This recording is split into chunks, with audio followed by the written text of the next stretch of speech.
This episode of the CyberWire is made possible in part by Barracuda. Every 11 seconds, there's a new ransomware attack. Oil pipelines, universities, corporations, all paying millions of dollars. Barracuda says, don't pay the ransom.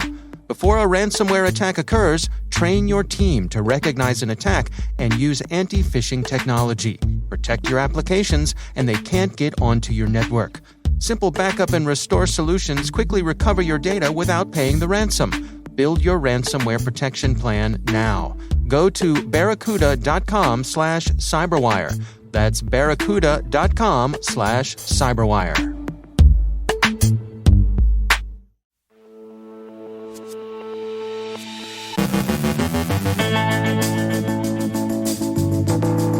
Log4Shell is exploited by criminals and intelligence services. Private sector offensive cyber capabilities are on par with nation-states. Noberus ransomware is used in double-extortion attacks. Malek Ben Salem from Accenture looks at cyber twins. Our guest is Tom Kellermann from VMware with reactions to CISA's binding operational directive. And Squid Game, phishbait.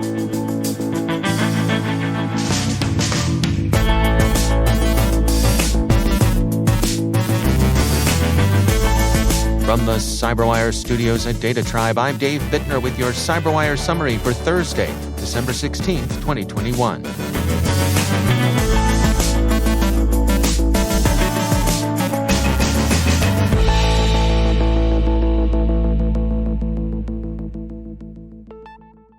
Die Zeit, in a long and glum piece on the implications of the Log4Shell vulnerability, points out that the term affected can be ambiguous, particularly when it appears in phrases like not affected. What counts as affected? It's not necessarily synonymous with attacked, breached, or even vulnerable. If you've had to devote time and resources to inventorying your software for a specific vulnerability, there's a sense in which you've been affected, even if at the end of it all you've found nothing. There have been reports of Log4Shell exploitation by both gangs and intelligence services. The crooks and spies have been up and at 'em this week. Haaretz reports, citing sources at Checkpoint, that Iranian operators had by yesterday sought to compromise 7 Israeli governmental and commercial targets using Log4Shell exploits. Both Microsoft and Mandiant have warned of Chinese and Iranian exploitation of the vulnerability, the Wall Street Journal sums up, adding that Microsoft also reports seeing North Korean and Turkish attempts to take advantage of Log4j. The Chinese embassy in Washington told the Journal that they're opposed to cyber attacks of any kind. The embassy also pointed out that it was a Chinese company that first discovered the issue and disclosed it to Apache. In fairness to Beijing, they're right about that second point. Alibaba's cloud security team found and reported the problem on November 24th. In some respects, however, nation-state exploitation seems almost a case of a dog not barking.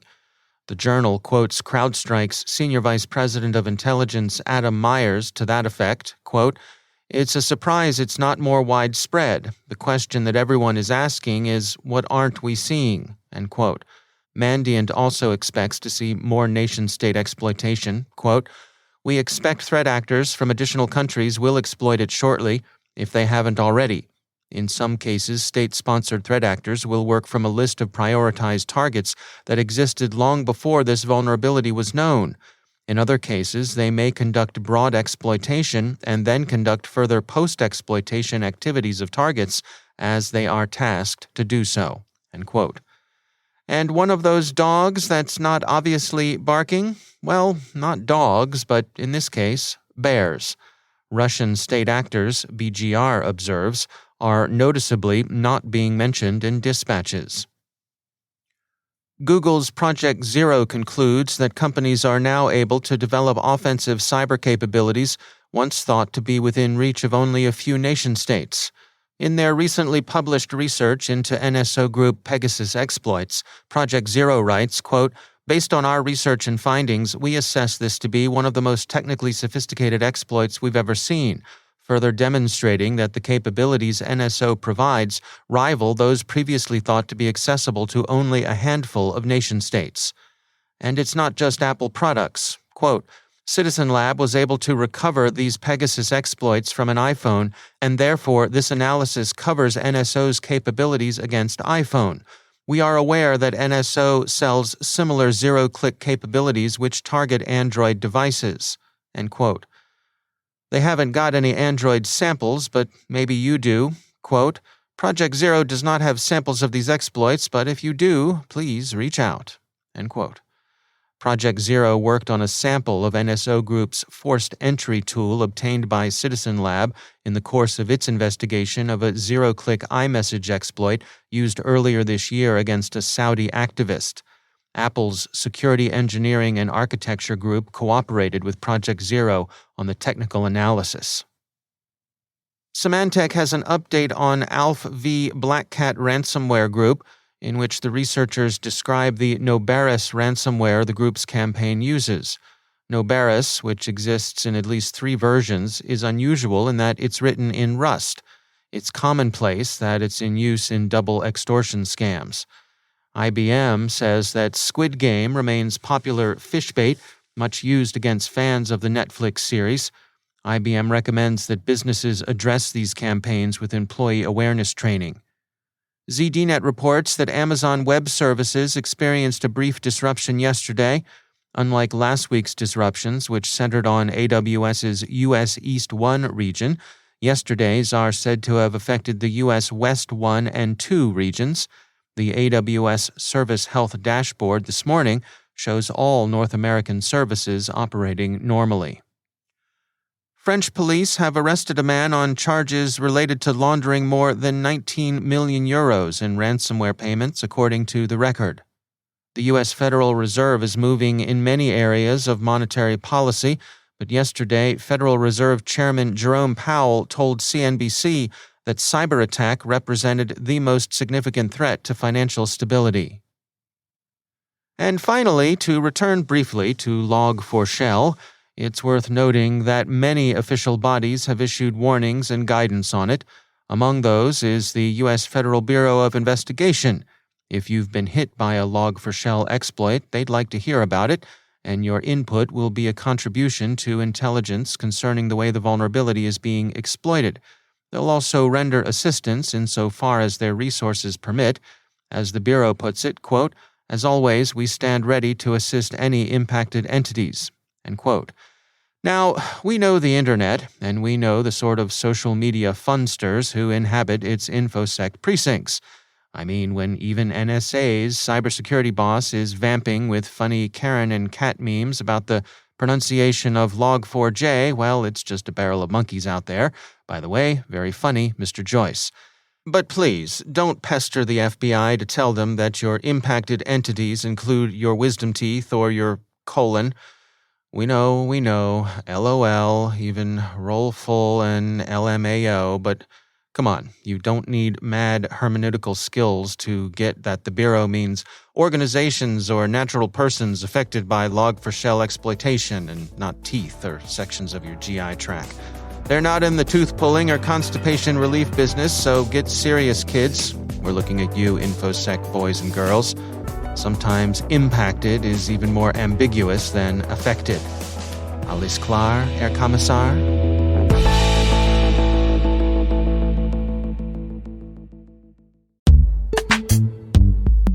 And now, a word from our sponsor, Verizon.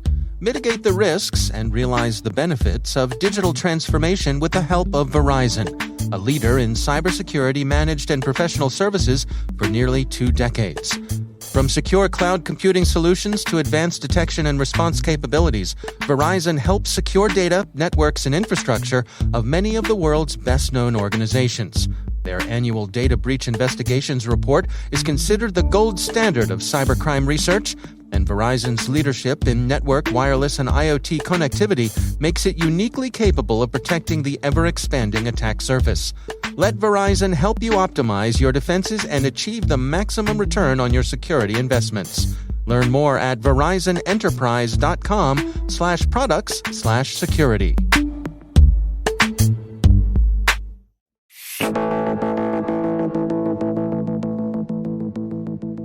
CISA Director Jen Easterly recently issued a binding operational directive titled Reducing the Significant Risk of Known Exploited Vulnerabilities. The directive mandates that federal agencies mitigate vulnerabilities in their networks and is one of the first actions taken by CISA's newly formed Joint Cyber Defense Collaborative. Tom Kellermann is head of security strategy at VMware, one of the private sector members of the Joint Cyber Defense Collaborative. It's historic. It's game-changing. It's a recognition by CISA that U.S. federal agencies as a whole, as well as their partners, must harden their systems because, frankly, the last year has really been the year of the zero-day exploit. And more often than not, these systems are successfully penetrated by these exploits that have been developed by the four rogue nation states who manifest much of the cyber attacks against the U.S. So in your estimation, what happens next? How are the various agencies throughout the federal government going to react and respond to this? Well, they have 60 days, according to the directive, and hopefully they are automating their vulnerability management processes and hardening those systems as we speak. Frankly, the United States is dealing with an insurgency in American cyberspace, one that has been stoked by rogue nation states, but more importantly, one that is facilitated by the lack of hardening of those critical systems. When you think about the various government agencies, is there at all a situation of kind of haves and have-nots? Are there going to be certain agencies that are better prepared to take this on than others? Yes, I mean, some agencies are more sophisticated and have more capability as well as manpower than others. That being said, vulnerability management should be something that the majority of federal agencies should be able to pursue and achieve without great consequence or disruption to operations for that matter. This directive really is a seminal action taken by CISA, but more importantly, it's the first action taken with the Joint Cyber Defense Collaborative, of which VMware is a proud member and partner. Yeah, let's talk about that a little bit. I mean, what does VMware bring to the table, and why is this something that you all want to be a part of?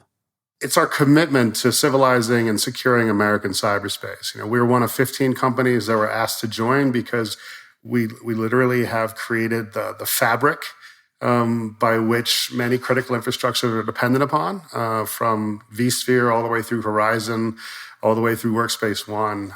We realize that we are responsible for securing our own environment, but also assisting the federal government in securing theirs. And I think the JCDC is an unprecedented group that is responsible for sharing information with one another, but also collaborating in the fight against not only exploit code and vulnerabilities, but the fight against ransomware, which has become pandemic per se in American cyberspace.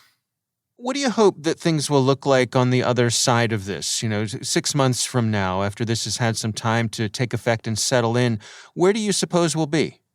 Well, hopefully hardening government systems will allow us to get a leg up on an adversary that's burrowed in over the past few years and allow us to begin to conduct proactive cyber threat hunting and really push back and contain this type of insurgency that has been ongoing within federal infrastructure as well as corporate America's infrastructure.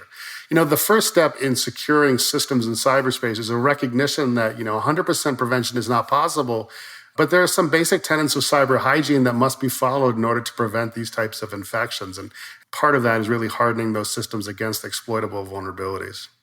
You mentioned that the Joint Cyber Defense Collaborative is really a new effort and potentially a game changer here.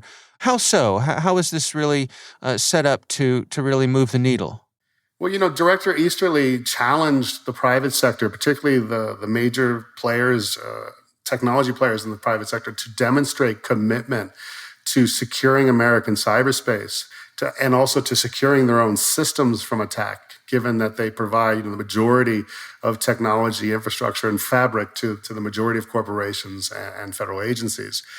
We proudly join that to show our commitment in that regard, to show how we will share information with the government related to vulnerabilities, how we will do a better job of fighting ransomware, both against our customer base, but also generically the landscape. And I really think it's one of the more significant public-private partnerships that's ever been established to secure cyberspace. Yeah, it really strikes me that this is an effort where private organizations, certainly, who day to day might be competitors with each other, when the call was put out, they agree to join together for a common cause. Exactly that. We recognize and appreciate our responsibility to help secure the greater cyberspace of the United States, and also to work with and collaborate with our competitors as well as the U.S. government to do just that. That's Tom Kellermann from VMware.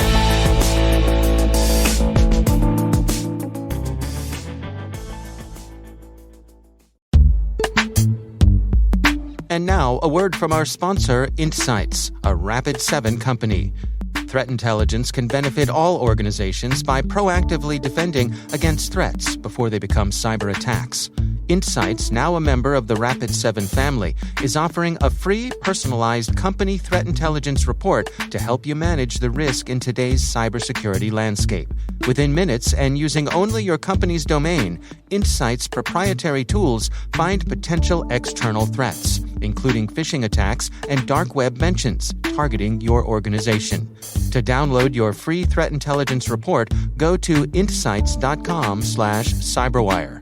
Insights allows any security operations team, regardless of size or capability maturity, to expand identification, speed remediation, and automate threat mitigation across its extended attack surface. Again, that's insights.com/cyberwire to download your company's free threat report. And we thank Insights, a Rapid7 company, for sponsoring our show.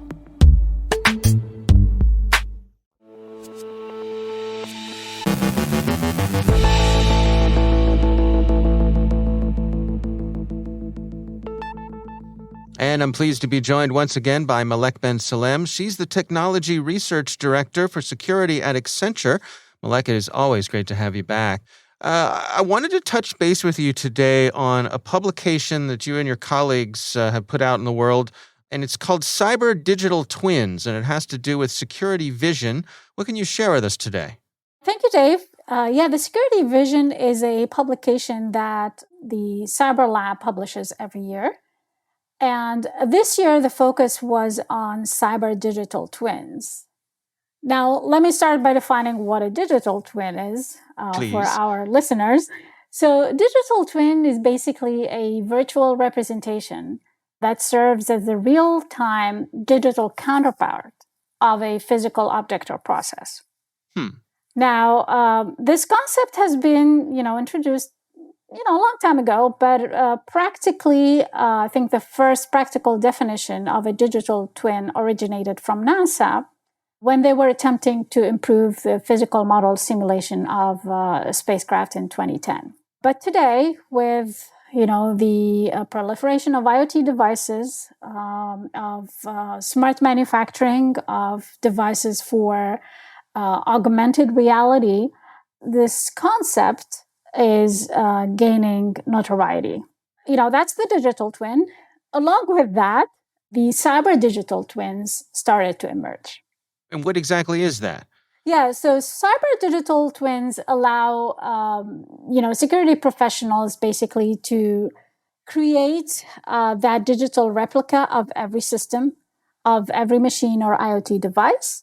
And that replica can be used for the simulation of cyber attacks, for vulnerability exploitations, etc., to detect any potential threats before the physical device leaves the production line. And the same concept can be extended to, environments where we have smart manufacturing, for instance, or in, resources companies for smart drilling or any other capabilities that have those types of functionalities. Well, help me understand here. So is this, for example, if I'm a manufacturer of some IoT device, is this a way of me basically running simulations before I send this out into the world? Absolutely, yeah. So it helps basically, it provides various benefits. Through that simulation, there is an abstraction that happens, or there's an analysis of the firmware running on the device that would have to happen. And then with that analysis, you can abstract the software running on that device and then start simulating cyber attacks against that firmware. Are there any particular areas that this is best suited for? Yes. So as we mentioned, any smart device, smart manufacturing processes, those are probably the target or the best areas.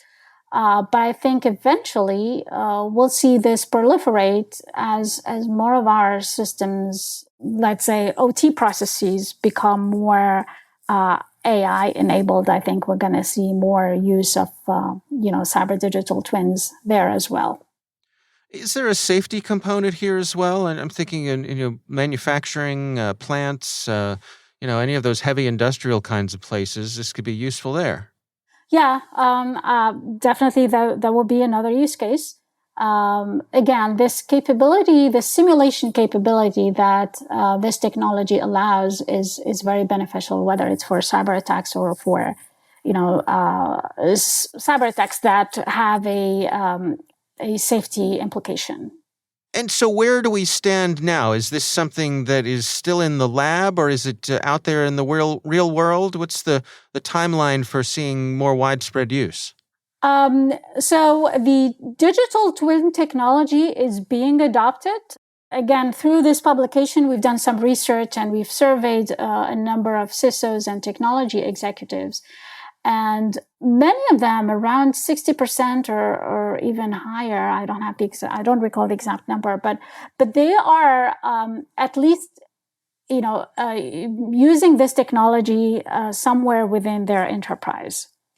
Now, the cyber digital twins, that's an emerging technology that's very tightly linked to the digital twin, but it's following soon after.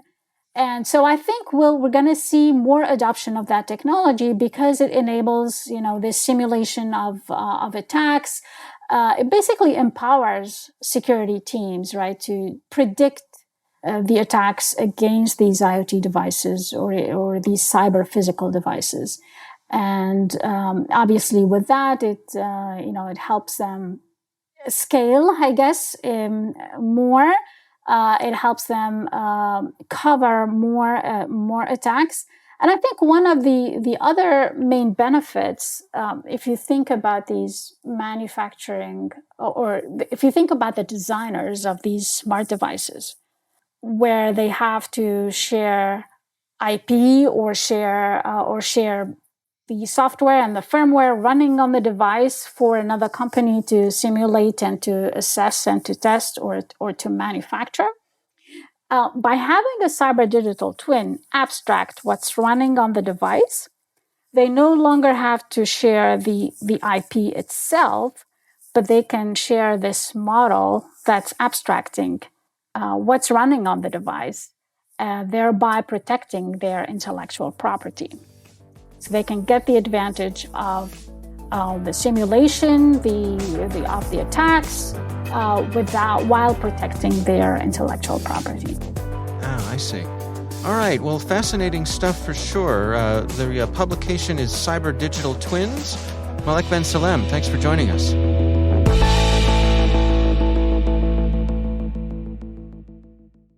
Thanks to all of our sponsors for making the CyberWire possible, especially our supporting sponsor, Inky. Catch fish before they breach your network with Inky's innovative technology that integrates with existing security. See how at inky.com.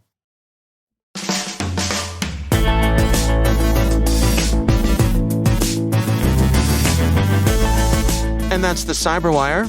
For links to all of today's stories, check out our daily briefing at thecyberwire.com.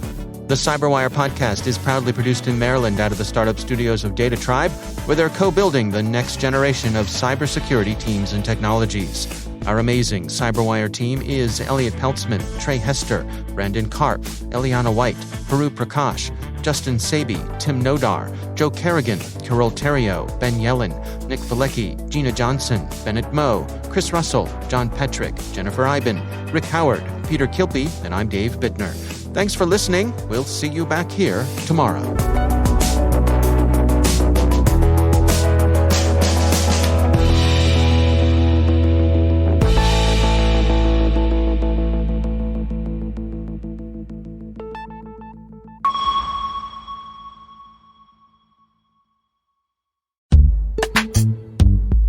And now, a message from our sponsor, CyberReason.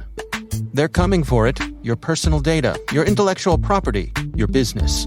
Cyber attackers are working to take what belongs to you and holding you to ransom. At CyberReason, they work hard to ensure that defenders like you don't have to fear ransomware. You will end it. CyberReason's anti-ransomware is the most effective and focused protection on the market today. We're talking about multiple layers of machine learning, behavioral-based detection, artificial intelligence, threat analysis, and more. This is why CyberReason can stop any ransomware strain, even those never before seen. It's not just a product, it's a mission. CyberReason was created to reverse the attacker's advantage and give you the upper hand against ransomware and all other cyber attacks. This is a promise CyberReason backs with their leading security platform and a $1 million breach warranty. With CyberReason, you won't fear ransomware, you'll end it. Learn more at cyberreason.com/ransom. And we thank CyberReason for sponsoring our show.